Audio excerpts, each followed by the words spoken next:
إن الله يأمركم أن تؤدوا الأمانات إلى أهلها وإذا حكمتم بين الناس أن تحكموا بالعدل إن الله نعم ما يعظكم به إن الله كان سميعا بصيرا আল্লাহ রাব্বুল আলামিন বলেন, নিশ্চয়ই আল্লাহ তোমাদেরকে আদেশ দিচ্ছেন, নির্দেশ দিচ্ছেন।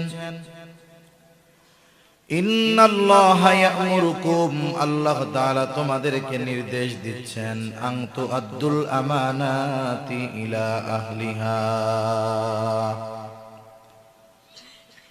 এক নম্বর নির্দেশ, আল্লাহ তাআলা বলেন তোমরা আমানত তার হকদারের কাছে ফিরায়া দাও।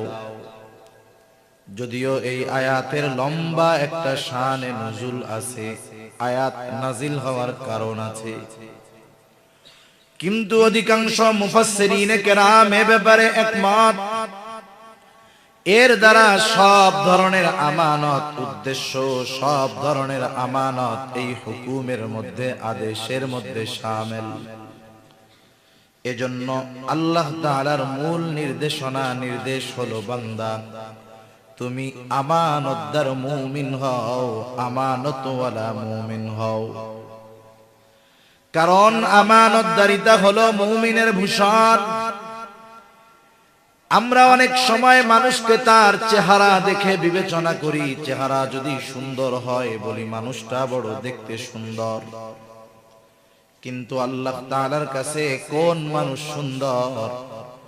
যে দেখতে সুন্দর সে মূলত সুন্দর নয়, যার মধ্যে কিছু সুন্দর গুণের সমন্বয় ঘটে,